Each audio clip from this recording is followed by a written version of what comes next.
기도하겠습니다.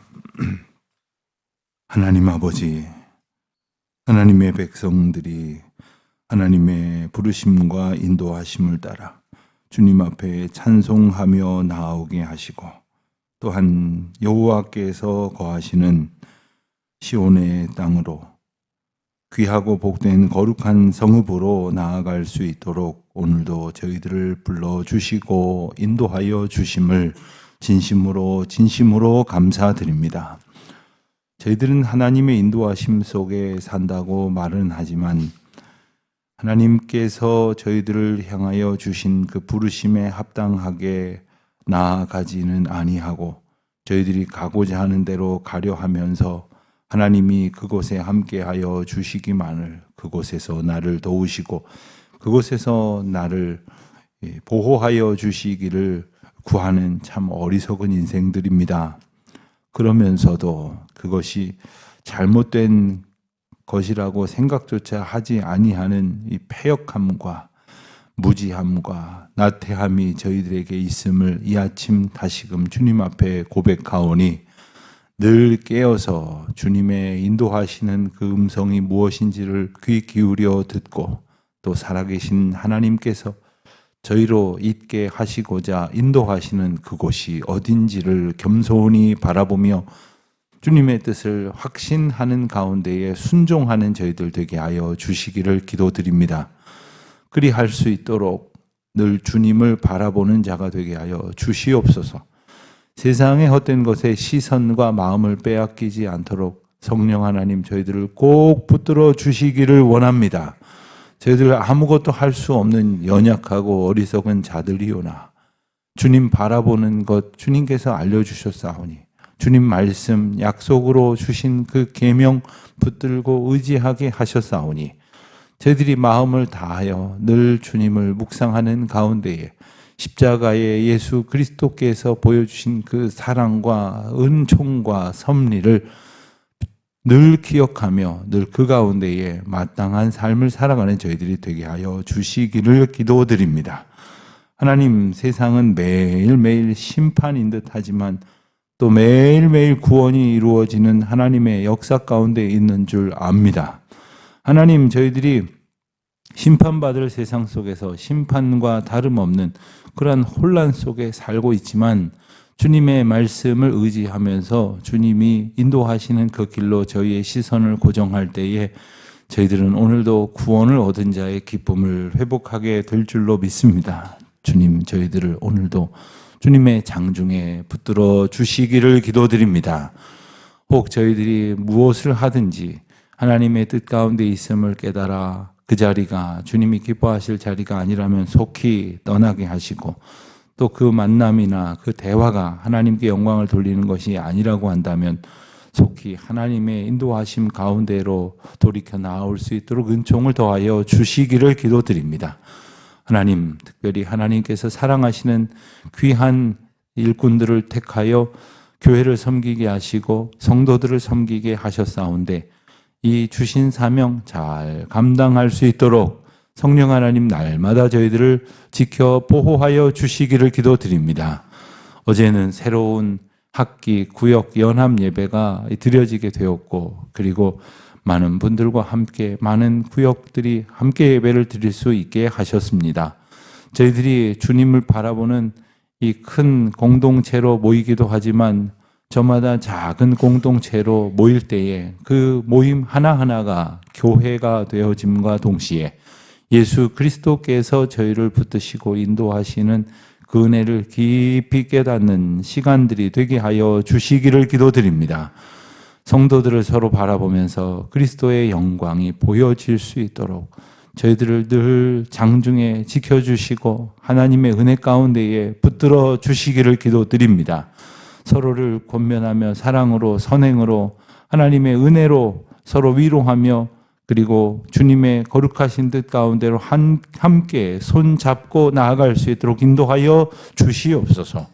하나님, 특별히 이 귀하고 복된 이 소그룹 모임을 섬기고 애쓰는 많은 구역장들, 권찰들, 또한 하나님께서 은혜 가운데 택하여 부르신 남녀 선교회장들, 각 기관장들, 섬김의 리더들이 있습니다. 하나님, 저희로서는 잘 감당할 수 없는 것, 그저 저희의 마음의 소견에 오른 대로 행하는 것이 아니라 하나님의 인도하심을 늘 의지하며 기쁨과 소망 가운데에 아름다운 교회를 세워갈 수 있는 저희 모두가 되게 하여 주시기를 기도드립니다. 하나님, 온 성도들이 예배당 건축을 위하여 여러 모양으로 함께 기도하게 하심을 감사합니다.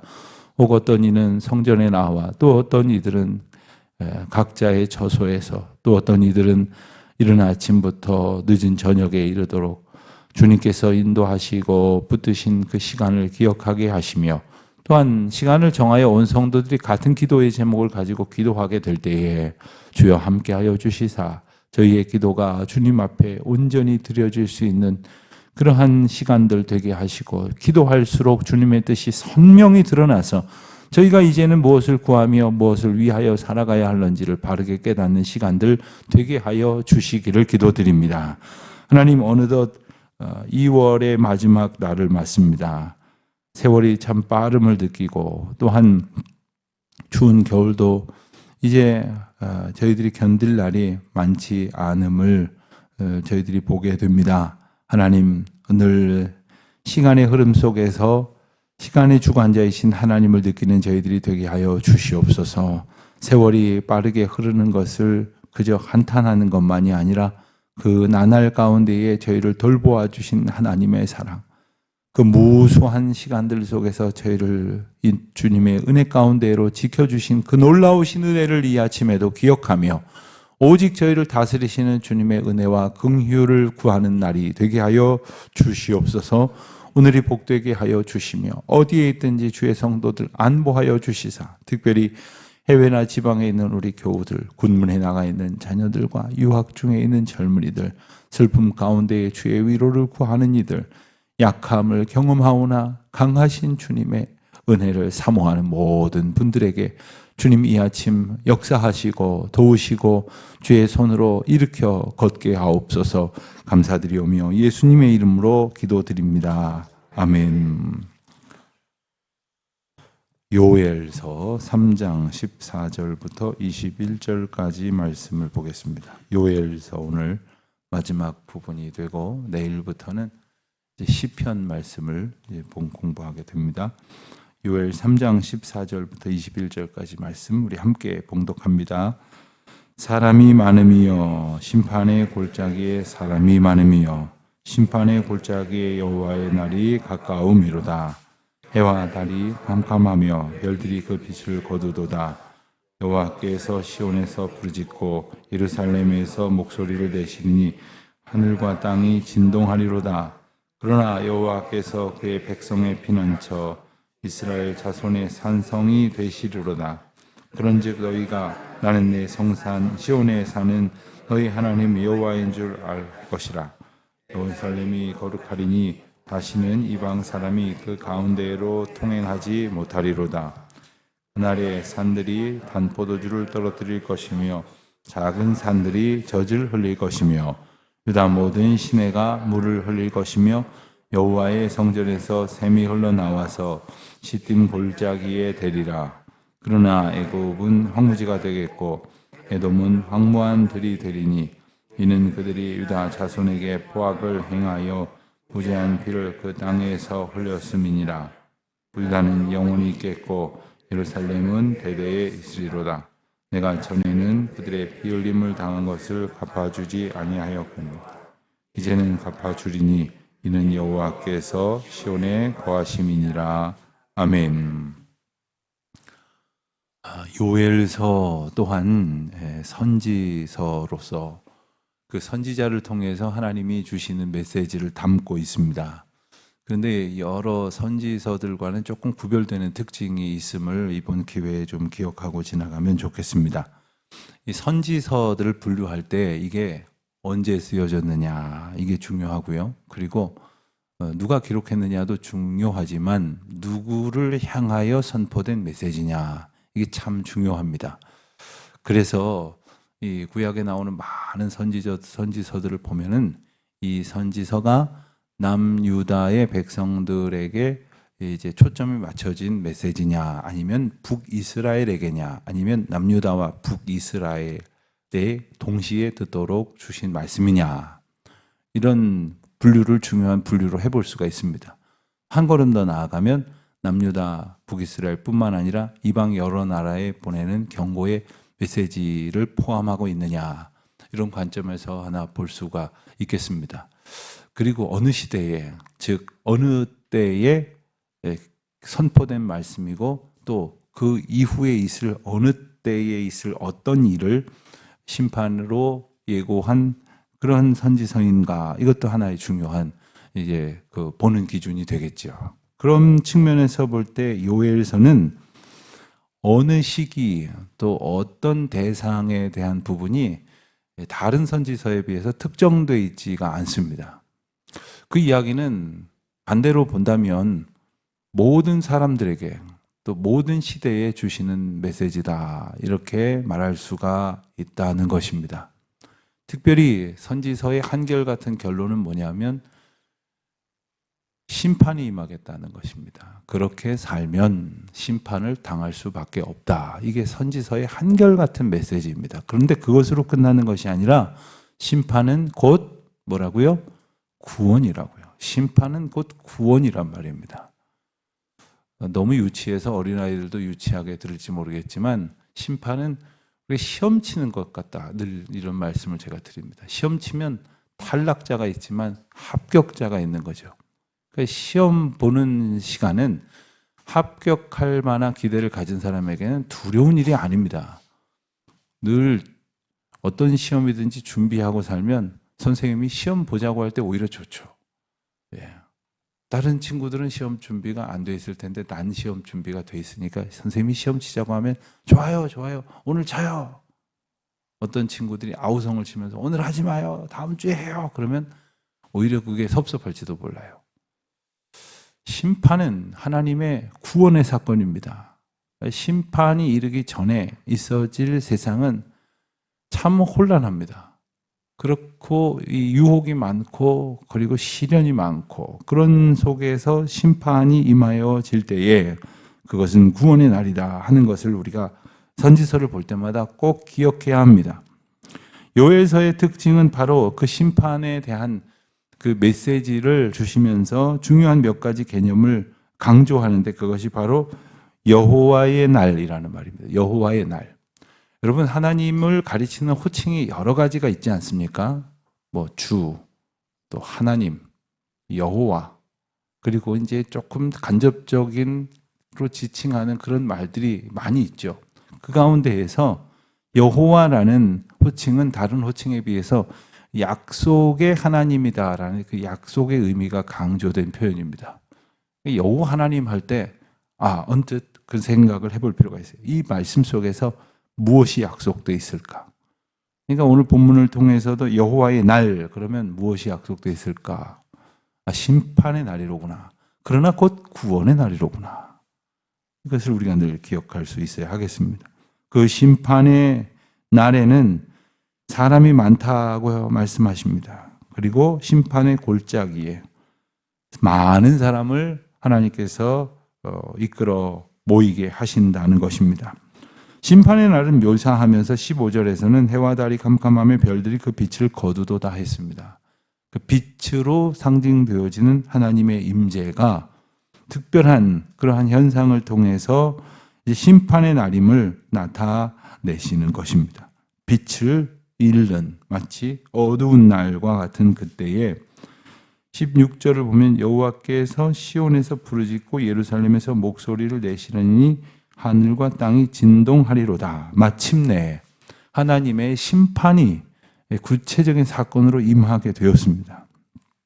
여호와께서 부르짖는다는 말은 마치 맹수가 포효하듯이, 또한 예루살렘에서 목소리를 내신다는 말씀은 모든 사람들이 듣도록 하나님의 선포가 마치 그 선고문이 이렇게 낭독되어지듯이 하나님의 그 심판이 명령되어지는 그 장면을 말씀하시는 것인데, 그때에는 단지 말씀만이 아니라 하늘과 땅이 진동하면서 구체적인 심판의 사건이 일어난다 하는 겁니다. 그러나 요엘서 전체를 통해서 대단히 중요한 한 구절을 꼽는다면 우리는 유명한 2장 28절로 29절, 30절까지 말씀, 이제 성령을 약속하신 그 말씀을 흔히들 꼽는데, 그 말씀이 유명하다고 한다면 요엘서 전체를 관통하는 또 하나의 말씀을 꼽을 때에는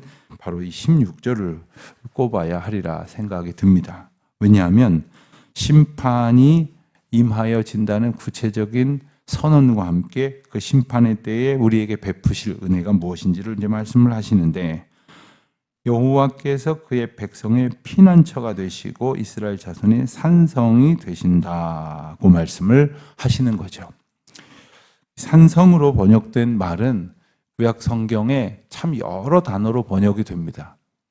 구약 성경의 원어를 이렇게 공부하다 보면 참 재밌는 것은 어떤 단어는 놀랍게도 거의 한 단어로만 번역이 돼서 이 단어는 우리말의 이 단어로 완전히 일치되듯이 이렇게 번역이 되고, 또 우리말의 이 단어도 또한 원어에 말씀드린 그 단어 말고는 다른 말이 옮겨지지 않은 완전히 1대1로 대칭되어지는 그런 표현이 있습니다만은, 많은 경우는 이제 여러 그 문맥상의 표현으로 이제 적당한 것을 찾아서 번역을 하게 되죠. 오늘 본문의 산성이라는 말은 어떤 본문에서는 힘이라는 말로 번역이 되기도 하고, 또 어떤 본문에서는 성이라는 말로 번역이 되기도 하고, 요새 혹은 여호와의 능력으로 번역이 되기도 하고, 그러니까 우리를 구체적으로 지키시는 아주 실질적인 힘이 바로 오늘 본문의 피난처요 산성이라는 말로 표현이 되어 있습니다.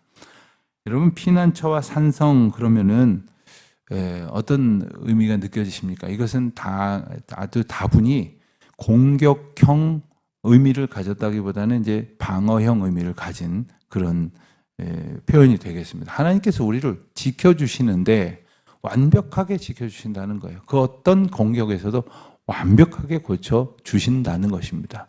예를 들어서 우리가 방어를 하면서 공격을 할 생각을 하게 될지 모르지만, 실상은 많은 부분은 방어를 하는 것으로 공격보다 더 귀중한 그러한 결과를 얻게 되는 것입니다. 예를 들어서 비가 옵니다. 비가 하늘에서 내려오는데 그 하늘의 비를 향하여 공격할 수는 없죠. 공격할 수도 없고 공격할 필요도 없고, 그러나 우산을 잘 갖추어서 쓰고 방비하면, 또 바람이 세차게 비바람이 몰아치면 이제 우비 같은 것을 입고 잘 막아내면 되는 것입니다. 하나님께서 우리 가운데 주시는 그 약속 가운데에는 구체적으로 세상을 해치고 나아가면서 진군하여 승리케 하시는 그러한 약속도 있지만, 심판의 날에 그 심판을 견디어내고 막아내는, 그런데 그것을 우리가 할 수 없기에 하나님께서 견디어내게 하시고 막아주신다 하는 것입니다. 17절과 21절에 나오는 매우 중요한 표현이 나오는데, 그것은 바로 시온에 거하시는 하나님, 시온에 사시는 하나님이라는 뜻입니다. 특별히 시온이라고 하는 것은 이스라엘 백성에게 있어서는 굉장히 상징적인 의미이고 구체적인 장소입니다. 그것은 여호와께서 거하시는 곳이면서 동시에 여호와께서 지키시고 복주시고 풍성한 은혜로 인도하시는 곳이다. 여호와께서 함께 하시는 곳이다. 그런데 무소부재하신 하나님이라고 우리가 고백을 하는데, 어디에나 계시지 아니하시는 곳이 없는 하나님이라고 고백을 하는데 꼭 시온에만 있으시겠느냐, 그런 또 하나만한 질문을 할 수도 있겠습니다만은, 이 의미가 무엇이겠습니까? 하나님께서 시온에서 우리를 인도하시고 우리를 기다리신다는 거예요. 그 시온은 어디에나 계시지 아니하시고 그곳에만 계셔서가 아니라 시온에서 우리를 거룩하게 부르시고 시온에서 거룩하게 인도하신다는 것이죠. 우리가 어두운 골짜기에서 죄를 짓고 있을 때에도 하나님께서 우리를 다 지켜보고 계시고 그곳에서 우리를 보호하여 주실 것입니다만은, 우리가 죄 짓는 그 자리에서 우리가 죄를 짓도록 우리 스스로 애쓰고 있는 자리에서 하나님께서 역사하시는 것과 하나님의 성산으로 나온 이들에게 하나님께서 역사하시는 것은 차원적으로 다릅니다. 왜 그러냐면 그것은 하나님의 부르심 앞에 순종하여 그 부르심을 의지하여 나아왔느냐, 그것과 상관없이, 아니면 하나님이 계신다는 사실을 완전히 부정한 채 오히려 바라보지 않으셨으면 좋겠다는 말도 안 되는 생각을 하면서 죄 가운데로 행한 삶과는 전혀 다른 하나님의 통치가 있기 때문에 그렇습니다. 우리가 이 시간에도 때로는 여러분들도 그러실 때가 있으시겠지만 피곤해서 그냥 오늘은 그냥 침대에서 일어나지 않고 그냥 잠깐 기도하자, 뭐 그러실 수도 있어요.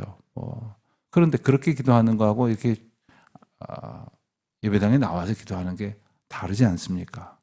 우리가 하나님 앞에 구별된 삶을 살기 위해서 하나님께서 구별된 방법으로, 구별된 장소에서, 구별된 삶의 태도로 부르시는 것을 아주 함축적으로 말하는 것이 바로 시온에 거하시는 여호와라는 말로 우리가 설명이 된다 말할 것입니다.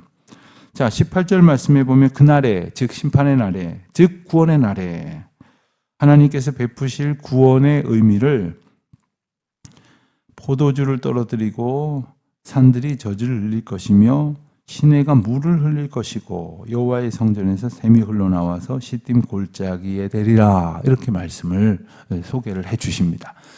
이스라엘 백성에게 있어서, 어디 이스라엘 백성들 뿐이겠습니까? 모든 나라 모든 백성에게 있어서 생명의 상징 중에 하나가 물입니다.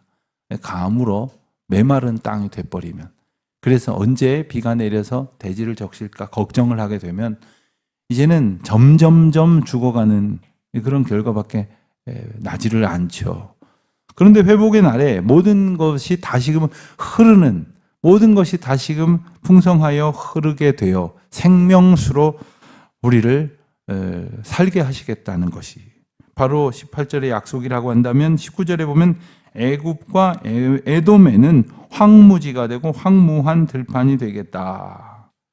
심판과 구원의 장면을 극명하게 대조적으로 말씀하시는 것입니다. 애굽과 에돔, 이 애굽과 에돔을 딱 적시하는 것을 보면 애굽과 에돔이 가장 패역하게 굴었을 어떤 시기일 것처럼 이렇게 말씀드릴 수도 있겠습니다만은, 그러한 의미보다는 이스라엘 백성들을 가장 오래도록 가장 지속적으로 꼽았던, 괴롭혔던 나라를 꼽는다면 바로 이 애굽과 에돔입니다. 그럼에도 불구하고 하나님께서는 시온에 거하시는 중에 이스라엘 백성들을 인도하셔서 마침내 구원을 이루시고, 그리고 주님의 뜻에 합당하지 않게 살아갈 뿐만 아니라 주님의 백성들을 향하여 이토록 포악하게 공격해온 이들을 하나님께서 이렇게 엄중히 심판하신다. 여러분, 우리는 때로 우리가 안 되는 것도 속상하지만 저 사람은 분명히 악인인데 적어도 나보다는 하나님 뜻에 합당하지 않게 살아가는 사람 같은데 왜 형통하는가, 이런 나름의 판단을 가지고 불만을 가질 때가 참 많이 있죠. 그러나 늘 기억해야 됩니다.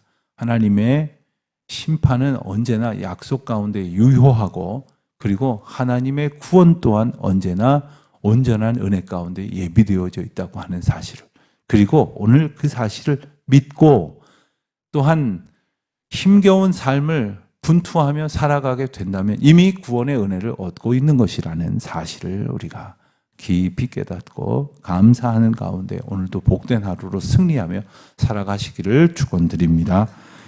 하나님 아버지, 여호와의 날에 심판을 당할 수밖에 없는 죄인이었으나 시온에 거하시는 여호와 하나님의 인도하심을 따라 구원의 은총을 얻게 하셨사오니 모든 것을 온전케 하시고 생명수로 흘러넘치게 하셨사오니 오늘도 그 은혜를 기뻐하며 살아가는 저희들 되게 하여 주시옵시고, 주신 사명 적은 힘이나마 감당하고자 할 때에 주여 도우셔서 주의 영광 드러내게 하옵소서. 예수님의 이름으로 기도드립니다.